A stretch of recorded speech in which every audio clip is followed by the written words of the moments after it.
Fala galera, e aí? Espero que vocês estejam bem. Estamos iniciando a nossa última aula. É, nossa última aula de gestão industrial. Hoje vamos fazer revisão de todo o nosso conteúdo sobre gestão industrial, o que a gente aprendeu até aqui. Na semana que vem, na próxima quinta-feira, pessoal, às 18 horas e 30 minutos, deixa eu até revisar aqui na minha agenda, pra ver se eu não tô falando besteira pra vocês. Vamos lá. Vamos lá, galera, vamos lá. Ó, semana que vem, dia 30, às 18 horas e 30 minutos, nós faremos a nossa aula ao vivo, ok? E o que nós vamos tratar na aula ao vivo? Eu vou tirar todas as dúvidas de vocês ainda sobre qualquer conteúdo que a gente tratou em gestão industrial. E também vamos fazer a correção do exercício que eu deixei nas últimas aulas. Por que eu estou optando por fazer agora a revisão? Para que vocês tenham mais tempo para estudarem para nossa avaliação. E também porque é melhor eu fazer a correção do exercício junto com vocês, porque surgem várias dúvidas e eu entendi que fazer a correção por aqui não funciona. Então, vou fazer a correção do exercício junto com vocês na nossa aula ao vivo, ok? Acho que vai ser mais fácil dessa forma. E aí, coloco aqui a revisão agora e qualquer dúvida, levem para nossa aula ao vivo que nós podemos falar sobre a revisão também. Beleza? Então, bora para dentro agora lá do PowerPoint. Vou ficar pequenininho aqui do lado de vocês pra gente poder fazer a nossa aula de hoje. Vamos lá então. Beleza, galera? Aqui agora dentro do nosso querido PowerPoint. Não estamos dentro do PowerPoint. Não tá gravando aqui, ó. Pera aí, pessoal. Agora sim, dentro aqui do nosso querido PowerPoint, vamos começar a revisar o nosso conteúdo, beleza? Vamos lá então. Nós começamos falando lá na primeira aula sobre o que era gestão industrial. Então, primeiramente, a gente recuperou o que era gestão, o significado, né? Que vem de gerenciamento, administração de uma empresa, de uma instituição, de uma entidade social, de um centro religioso, de uma associação de amigos de bairro, whatever, assim, né?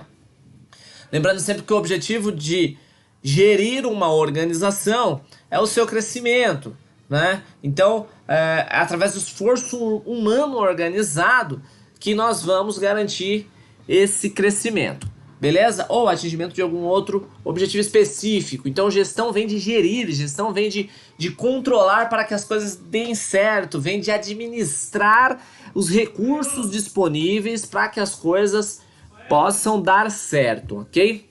Na sequência, a gente fala um pouco sobre definição de indústria, né?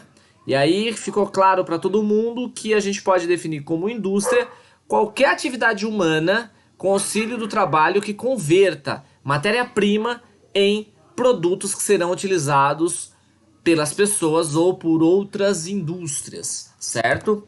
E aí a gente caminhou para alguns tipos de indústria, né? Então falamos ali que existem vários tipos de indústria, né? Indústria de base, intermediária, bens de consumo, indústria de ponta. Onde? Indústria de base é onde ocorre a transformação de energia ou de matéria-prima. Ó, atenção, hein? É onde ocorre a transformação de energia ou de matéria-prima bruta em processadas, ok? E essas são utilizadas por outras indústrias. Como se aquele que extrai o recurso da natureza preparasse esse recurso para ser trabalhado por outra indústria. Então a indústria de base ela não fornece produto acabado ao consumidor final. A indústria de base fornece matéria-prima para outras indústrias, que aí a gente vai descobrir quais são essas indústrias, ok? A indústria de base ela tem duas características, né? Dois subgrupos, vamos dizer assim. Ela pode ser extrativista ou ela pode ser de bem de capital. A indústria extrativista é aquela propriamente dita que explora a natureza. Então, eu dei o exemplo da indústria de petróleo, a gente tem a indústria de minérios e tal. Ela vai lá e vai extrair a matéria-prima e vai transformar essa matéria-prima bruta em matéria-prima para as outras indústrias, beleza? As indústrias de bens de capital, por sua vez, elas são divididas em 3 subgrupos. Então, ó, só para que vocês não confundam, porque esse tipo de questão cai na prova, gente. Ó, a indústria é dividida em 4 grandes grupos: indústria de base, intermediária, bem de consumo e indústria de ponta, ok? Quando a gente entra em um desses grupos, que é a indústria de base, existem 2 subgrupos: extrativista e bem de capital. Quando a gente entra no subgrupo da indústria de bens de capital, existem mais 3 subgrupos, ok? São bens de capital mecânico, equipamentos de transporte e bens de capital elétrico, beleza? Lembrando, ó, bens de capital mecânico, equipamento de transporte e bens de capital elétrico, ok? Aí a gente caminha para um outro tipo de indústria, que é a indústria intermediária, ok? Na indústria intermediária, e ó, só para vocês não confundirem, já saímos da indústria de base, tá? Saímos da indústria de base, vamos para a indústria intermediária agora. Na indústria intermediária estão as indústrias que servem como intermediárias entre as indústrias de bens de produção, que é a indústria de base, é a indústria que a gente acabou de estudar, e a indústria de bens de consumo, que é aquela indústria que entrega o produto na sua casa, que deixa o produto da forma como você consome, ok? Então, essas indústrias coletam as matérias-primas processadas pela indústria de base e produzem algumas peças e equipamentos que serão utilizados pela indústria de bens de consumo. Então, é o intermediário. A indústria de base está na ponta da cadeia de suprimentos, que a gente estudou tanto lá em logística. Aí, a indústria de base fornece o material para a indústria intermediária. A indústria intermediária processa esse material e fornece para a indústria de bens de consumo. Quando a gente pega, por exemplo, aqui, eu vou dar exemplo do carro, né? O carro, ele tem lá peças de diversas origens. E aí, vamos falar aqui do, sei lá, do vidro, beleza? Do vidro. Então, eu tenho uma indústria de base que vai processar a matéria-prima do vidro. Vai lá processar todos os minerais e tal. Os minérios. Minérios ou minerais? Não sei. Enfim, vai processar todo esse material, vai pegar areia, o raio que o parta lá para produzir o tal do vidro. Então vai preparar toda essa matéria-prima, vai extrair da natureza essa matéria-prima e vai preparar essa matéria-prima, essa indústria de base. E ela vai fornecer essa matéria-prima para a indústria intermediária. A indústria intermediária vai pegar essa matéria-prima e vai fabricar o vidro, ok? Porém, tem um seguinte: o vidro é o meu produto final? Não, o vidro é só uma peça do meu carro. Então, a indústria intermediária, ela vai fornecer o vidro para que esse vidro faça parte da linha de montagem de uma outra indústria, que é a indústria de bens de consumo, que no caso do nosso exemplo é a indústria do carro, ok?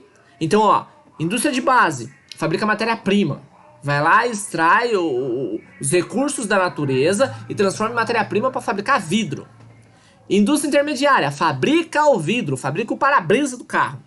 Indústria de bens de consumo, fabrica o carro. Então são 3 grandes grupos de indústria, beleza? Aí na sequência a gente chega na, de fato, indústria de bens de consumo. Como eu estava dizendo para vocês, é a indústria que produz, atenção, é a indústria que produz os produtos como eles chegam à nossa casa. É a indústria que produz os bens como nós utilizamos, por isso que se chama indústria de bens de consumo. E essa indústria, ela é dividida em 3 grupos, ok? 3 subgrupos. Indústria de bens leves, aliás, desculpa, indústria de bens duráveis, indústria de bens semiduráveis e indústria de bens não duráveis.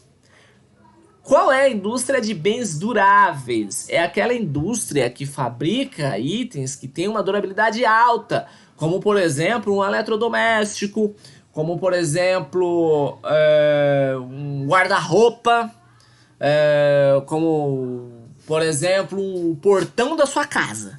É indústria de bem durável, porque são bens que vão durar muito tempo. Depois nós temos a indústria de bens semiduráveis, que eu sempre gosto de dar o exemplo aqui de roupa, calçados, são produtos que têm uma durabilidade mediana. Produtos que vão durar um ano e pouquinho, 2 anos no máximo. Aí eles vão falar, ai, mas eu tenho uma blusa aqui já há 10 anos e ela tá como nova. Você que acha que ela tá como nova. Não tá não, deve estar bem surradinha. Mas tudo bem, se você gosta dela, fica com ela. E nós temos do outro lado a indústria de bens não duráveis. Quem é a indústria de bens não duráveis? É a indústria que produz itens cuja sua durabilidade é curta. A vida útil é curta. Eu coloquei aqui o exemplo do leite. Por quê? Porque o leite tem uma vida curtinha. Desde ele sair lá da teta da vaca e chegar no copo dentro da sua casa, o espaço-tempo é curto. E você toma ele, entra no seu organismo, acabou. Não existe mais leite. Ok? Assim serve para todos os outros alimentos. Assim serve para cosmético. Serve para creme. Sei lá o que mais aí, que seja de curta vida útil. Espero que vocês estejam entendendo. Bens não duráveis são bens de curta vida útil. Ok? Dando sequência, então, aqui eu falei, né, dos bens semiduráveis, duráveis e de curta vida útil. Nós chegamos na indústria de ponta. Quem é a indústria de ponta? São aquelas indústrias que têm como foco a alta tecnologia. Ok? Diferente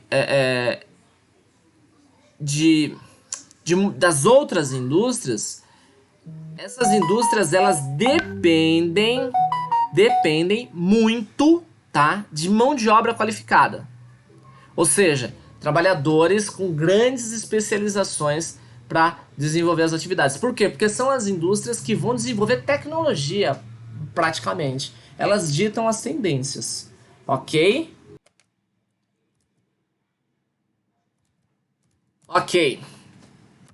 O próximo ponto que nós falamos, pessoal, que nós abordamos no nosso módulo foi sobre produção, né? E aí eu trouxe um pensamento junto com vocês de que se o meu produto ele é o resultado, a produção é o processo.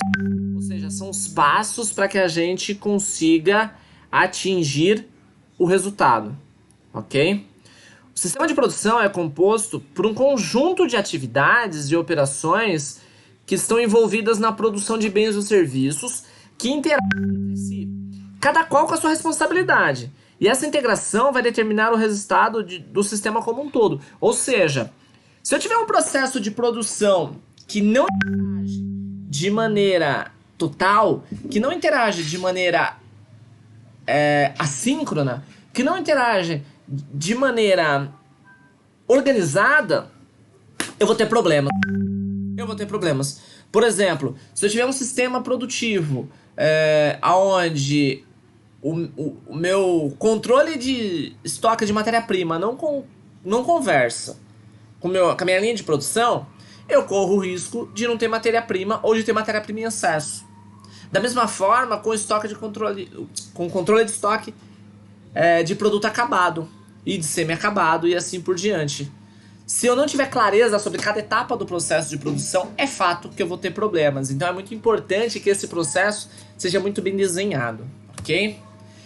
Aí nós falamos sobre os tipos de produção. Então nós começamos sobre produção artesanal, né, que é aquela produção feita por uma única pessoa, o trabalho é feito manualmente e esse trabalho ele não tem um padrão de qualidade. Pelo contrário, a grande característica desse trabalho são as imperfeições do produto acabado, porque são itens exclusivos, são itens únicos feitos por alguém e toda a inteligência, toda a expertise do processo fica concentrada no artesão, ok? Na produção simples, a gente tem um perfil onde geralmente empresas pequenas tem ali um número reduzido de pessoas e tem quase nenhuma máquina envolvida. Então você tem algum equipamento ali ou algum maquinário, mas pouco, né? E você não consegue escalar esse item ainda, né? Então aí você tá falando daquela senhora que tem uma oficina de costura e tem mais 2 ajudantes ali, uma boleira que tem um forno, e aí ela faz os bolos e tem mais uma pessoa que ajuda e ela vai fornecendo. Eu tô falando de uma produção, como o próprio nome diz, ela é muito simples, ela não é artesanal porque ela possui alguns rigores, alguns padrões, alguns parâmetros, né? E ela não é também artesanal porque ela não depende de uma única pessoa, tem mais pessoas envolvidas, mas é muito pequeno. Depois nós temos a indústria, a produção de curta escala.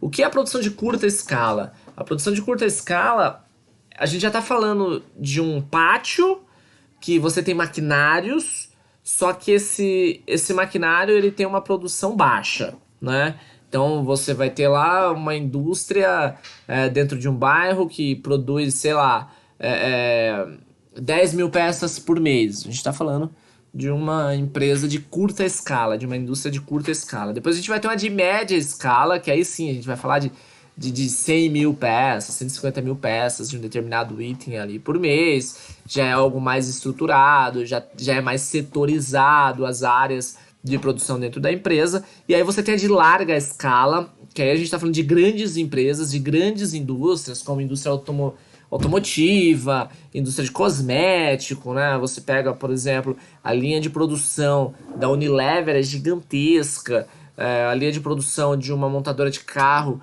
ela é gigantesca, de uma indústria alimentícia, ela é gigantesca, assim. Então, é nessas proporções que funciona as escalas, né? Curta, média e larga escala. Eu tô passando rapidamente porque é uma revisão e não dá pra gente aprofundar muito. Se você quiser se aprofundar mais, eu te aconselho voltar nas primeiras aulas, assistir o vídeo de novo, porque lá eu explico no detalhe do detalhe, tá?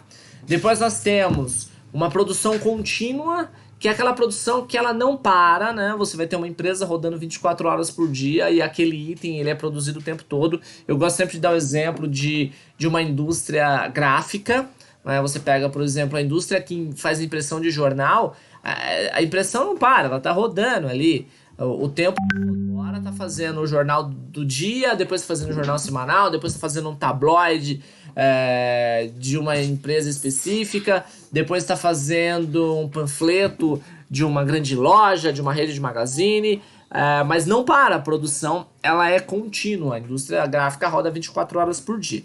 Depois você tem a intermitente, que é aquela que tem períodos corretos para serem produzidos, né? Então eu tenho os itens que serão produzidos de acordo com a necessidade ali. E você também tem indústria de grandes projetos. Aí a gente está falando de uma indústria que gira em torno do projeto, como por exemplo, quando você pega uma construtora, vai fazer grandes torres aí, grandes prédios, essa construtora, aquele grupo passa a girar dentro, né, dentro do projeto, em volta do projeto, ok? Bom, vamos para a nossa próxima. Bom, pessoal, na aula seguinte a gente começou a falar. Foi aquela aula que a gente falou sobre atenção plena, concentração profunda, que eu não vou entrar nisso aqui porque aquilo foi um plus que eu entreguei para vocês e a ideia dessa revisão é focar na gestão industrial, né? Então, na aula seguinte a gente entrou na questão de produtividade, né? Então, a gente falou um pouco sobre empresa e produção, né? E aí coloquei aqui os objetivos básicos de empresa e produção, que é aumentar a produtividade, aumentar a força competitiva e aumentar a lucratividade, ok? E aí nós falamos de cada um desses itens, né? E aí, antes da gente entrar neles, eu queria falar aqui que...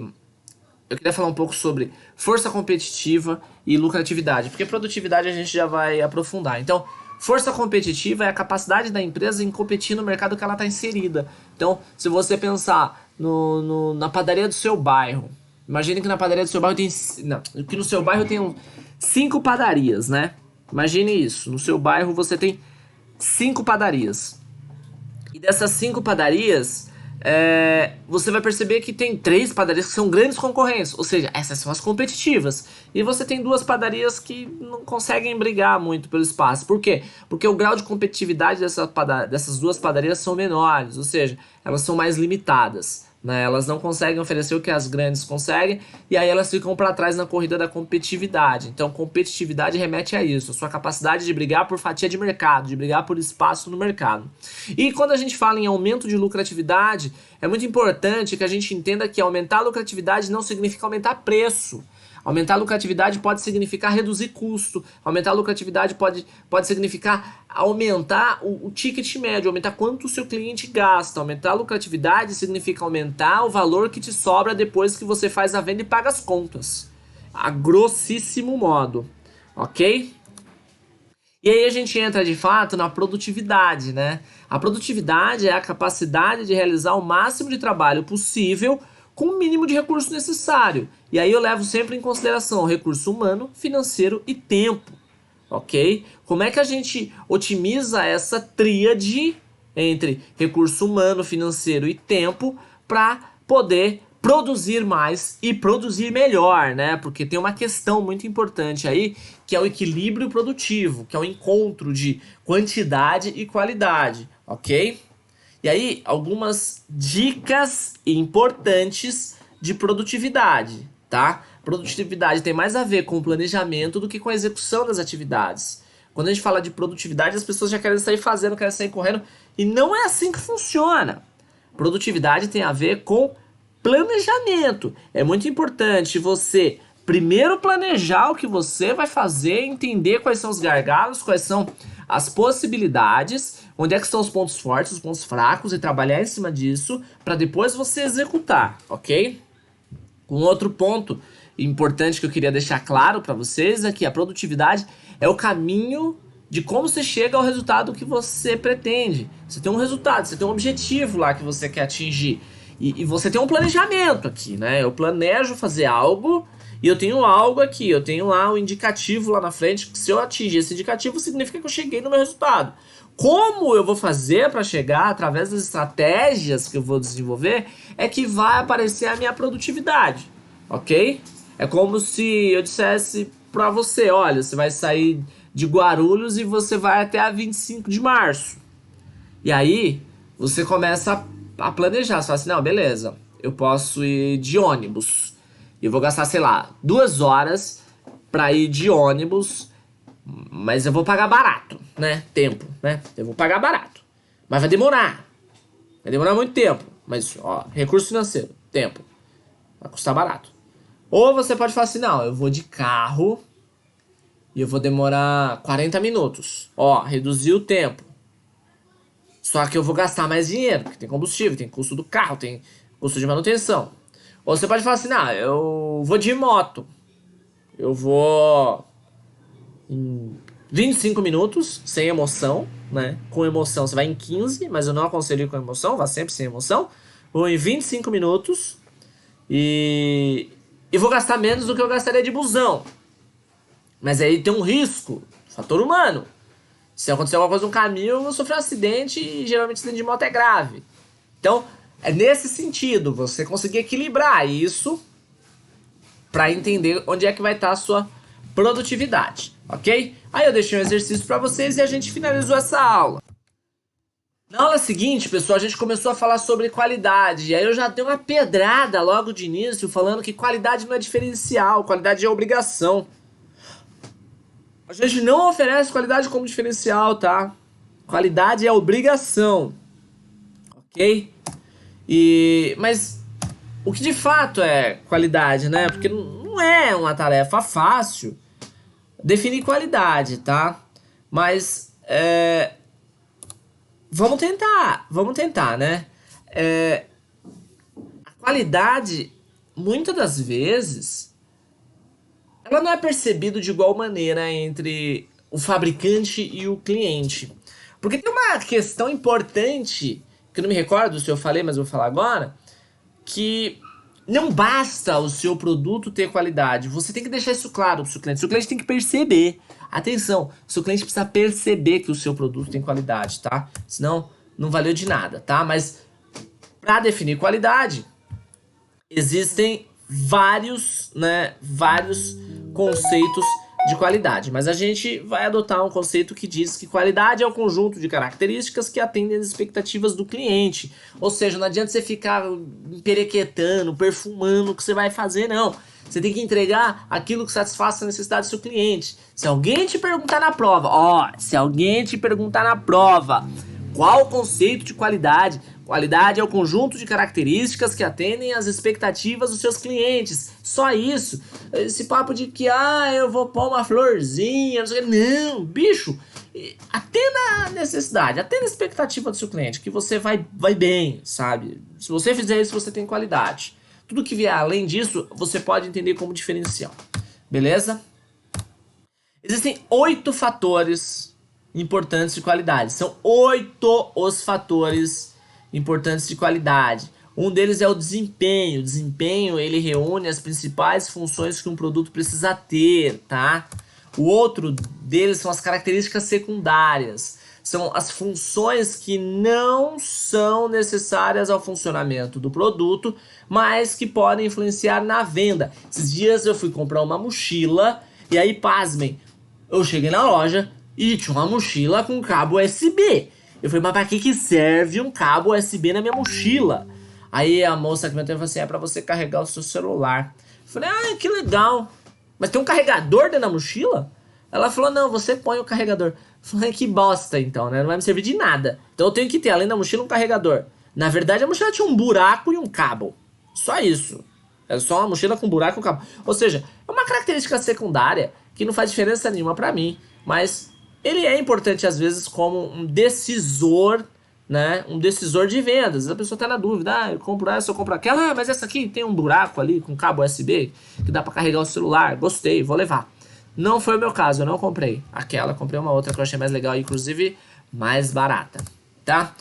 Outra questão, outro fator importante de qualidade é a aparência. Ele é mais subjetivo, tá? Porém, a aparência envolve os 5 sentidos do cliente e a importância vai depender muito do tipo de produto ou serviço que você está entregando, ok? Repito, estou passando por aqui de uma maneira um pouco mais acelerada porque trata-se de uma revisão. Se você quiser se aprofundar, volta lá na aula que eu apliquei esse conteúdo, porque aí sim eu especifico um pouco mais. Na sequência, o outro fator que nós temos é a conformidade, que é você entender e manter e garantir que o seu produto atenda às especificações que foram definidas na hora da venda, tá? Você prometeu algo para o seu cliente e o seu produto tem que atender esse algo que você prometeu, ok? O próximo fator que nós temos, eu já perdi a conta, então não sei se já está perto do 8º ou não, é a durabilidade, tá? Nós temos que levar em consideração quanto tempo o meu produto vai durar. E é importante que o cliente saiba disso. É honesto com o cliente, que fique claro para ele quanto tempo o produto vai durar, ok? E o produto realmente tem que durar, tá? Na sequência é a confiabilidade. O seu cliente, ele precisa confiar no produto. Você tem que mostrar para o seu cliente que o produto é confiável, tá? Então, é importante você levar em consideração a probabilidade do seu produto quebrar ou falhar, ok? Na sequência, nós temos atendimento e assistência técnica, ou pós-venda. Os problemas, eles são inevitáveis e eles são incontroláveis. A gente não consegue prever quando vai surgir um problema, né? Então, é muito importante que você tenha um setor de assistência técnica, de atendimento ao cliente muito afinado, tá? Muito afinado. Esses dias eu comprei um saco de maçãs aqui pra casa. Maçã de um personagem, né? Mas uma maçãzinha pequenininha, docinha. Minha filha adora e eu também gosto dessa maçã. Minha esposa tá até dizendo que chegou aqui, né? Enquanto eu tava gravando a aula, pessoal, o correio chamou aqui. E era justamente o pacote de maçã que chegou. Bom, eu vou explicar a história pra vocês. Eu comprei um saco de maçã num supermercado, num grande supermercado. E quando eu cheguei em casa, né, o saco vem todo lacrado, então você não tem a certeza da qualidade do produto que tá lá dentro. Quando chegou em casa que a gente abriu, vinha aproximadamente 12 maçãs. Das 12, tinha 5 que estavam estragadas. Assim, estragada segundo a minha esposa. Tinha uma manchinha ali, uma outra coisa. Eu, na boa, pra quem vem de onde eu vim, a gente comia tudo. Já comi até a semente da maçã, tá nem aí. Mas minha esposa falou que tava estragada e tal. Eu comi, sendo honesto, eu comi a maçã, tô nem aí. Mas, falei, poxa, né? Faz tanto tempo que a gente compra essa maçã desses personagens aí, a maçã docinha, pequenininha, minha filha gosta tanto. Eu vou mandar um e-mail pra empresa, mas eu não vou mandar um e-mail pra reclamar, eu vou mandar um e-mail pra informar que eu comprei um saco e veio com problema e que eles precisam tomar mais cuidado em relação à qualidade do produto deles, né? E aí entrei no site e coloquei lá, ó, escrevi o que aconteceu, o estado da maçã e tal. Questão de poucas horas depois eu recebi uma resposta no meu e-mail, já com pedido de desculpas, né? E aí na sequência do e-mail veio uma descrição de uma moça muito atenciosa, um atendimento bem humanizado. Ela me pediu alguns dados e me pediu maiores detalhes. Respondi o e-mail para ela com maiores detalhes. Passado 2 ou 3 dias, recebi um novo e-mail dizendo que eles sentiam muito, mas eles queriam deixar claro que aquela questão não era uma questão da empresa e que a qualidade do produto ela pode ter sofrido alguma avaria, visto que ela saiu do controle da empresa quando foi para o varejista para fazer a distribuição e que eles estavam profundamente chateados e que eles iriam fazer a troca do produto, iriam me enviar um saco de maçãs novas. E também fizeram questão de me mostrar como é o processo produtivo da maçã, quais são os padrões de qualidade. Ali eu achei de extrema atenção e rapidez do atendimento. E notem, eu não pedi para repor, eu não queria repor a maçã. Eu só queria que eles tomassem mais cuidado mesmo, porque é uma marca que eu gosto, né? É um produto que eu gosto, então eu fiquei chateado. Foi a primeira vez que eu tive um problema. Fiquei chateado. Mas eu saí muito feliz dessa história por conta do atendimento. E agora, enquanto eu tava gravando a aula com vocês, o saco de maçã chegou. A maçã chegou aqui em casa. Eu achei show de bola. Achei muito bom assim o atendimento deles, a assistência técnica. Então notem que até para vender maçã requer assistência técnica, ok? Bom, seguindo aqui então, o próximo passo é o que eu estava falando no início dos 8 fatores, que é a qualidade percebida. O seu cliente tem que saber, você tem que comunicar para o seu cliente sobre a qualidade. Você tem que deixar claro, através da imagem, da reputação do seu produto, o que ele está oferecendo, qual é a qualidade que ele está oferecendo. Ok? Bom, pessoal, quando a gente vai falar de definição de qualidade, é importante entender que o seu produto não precisa ser perfeito, tá? A gente precisa entender quais são as expectativas do cliente e aí é muito importante que a gente faça uma pesquisa de satisfação. Eu sempre aconselho fazer um tipo de entrevista chamada entrevista de empatia, que você faz uma conversa profunda com alguns clientes e tenta entender de fato quais são as dores do seu cliente antes mesmo de pensar no produto. Isso é muito utilizado hoje nos processos de inovação.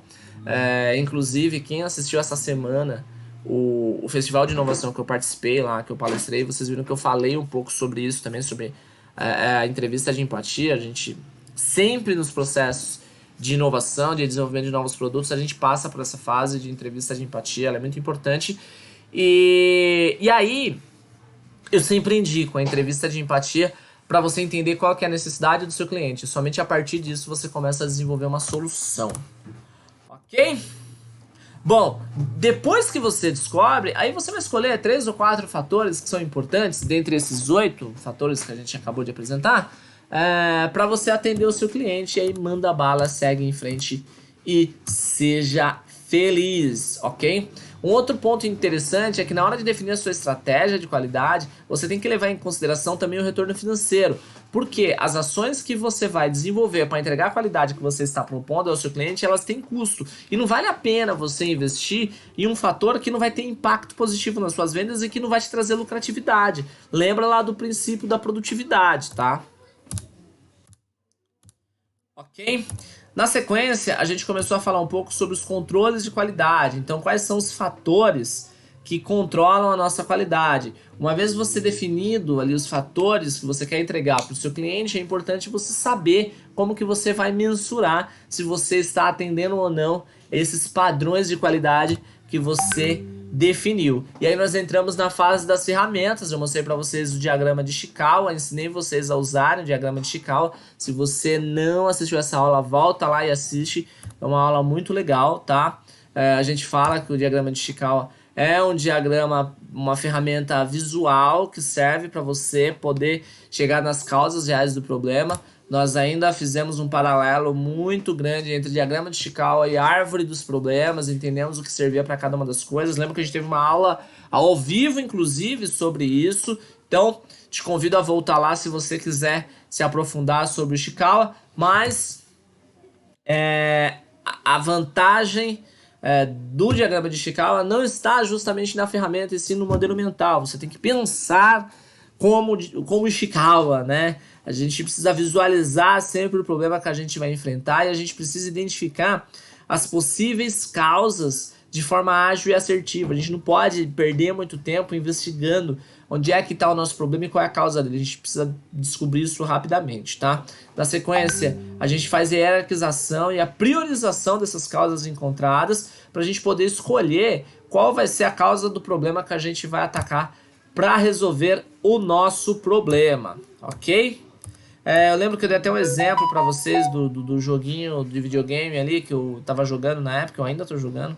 Cities Skylines é um joguinho bem legal. E aí a gente entrou na fase de montagem da ferramenta que eu não vou, tá, entrar aqui agora, beleza?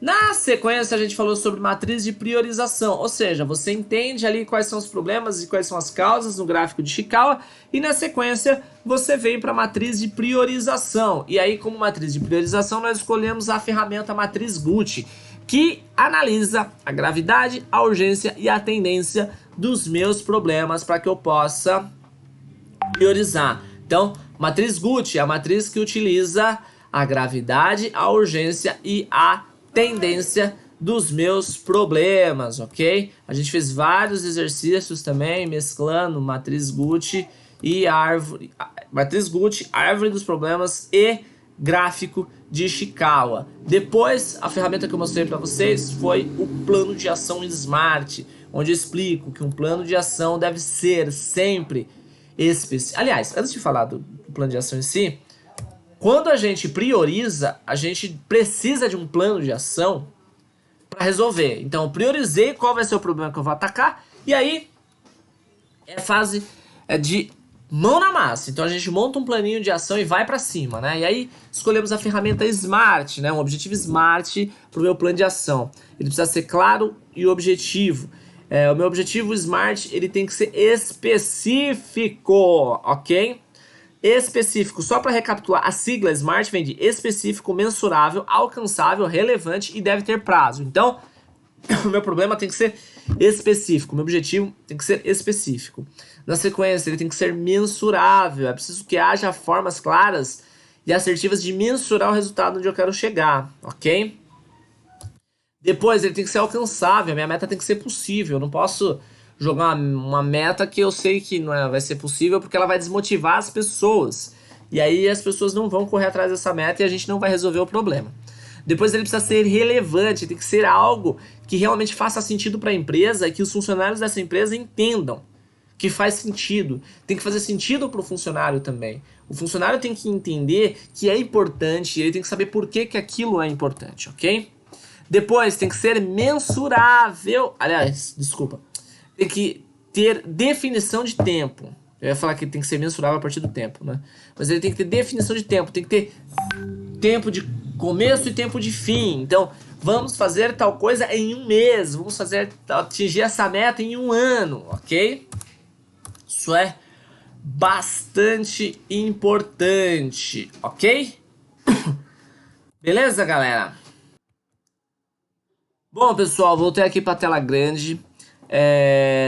Depois que a gente saiu dessa aula, a gente foi já para uma questão mais prática, que foi o custeio de estoques, tá? Então, só para vocês ficarem tranquilos, eu não vou colocar os cálculos de custeio de estoque na avaliação, tá? O que eu vou colocar na avaliação vai ser somente o conceito. E a gente vai falar sobre o conceito de PEPs, tá? Primeiro que entra, primeiro que sai. Só. Não vou nem falar sobre o EPS. Beleza? Turma, essa é a nossa revisão, então. Eu espero que tenha feito sentido para vocês. Estudem, tá? Pra gente poder fazer a prova. Termine os exercícios que eu deixei aí, o exercício sobre o EPS. Na próxima aula, a gente vai tirar todas as dúvidas sobre revisão, sobre tudo que vocês quiserem tirar dúvida. Por hoje é isso. Bom final de semana pra vocês, bons estudos. E lembrando, nossa próxima aula vai ser ao vivo, quinta-feira, às 18h30. Faz um esforço aí, acessa com a gente, tá? Eu vou postar o link pra vocês no grupo e eu vou avisando também durante a semana, tá bom? Então, um beijo, fiquem com Deus e até a próxima. Tchau, galera. Valeu!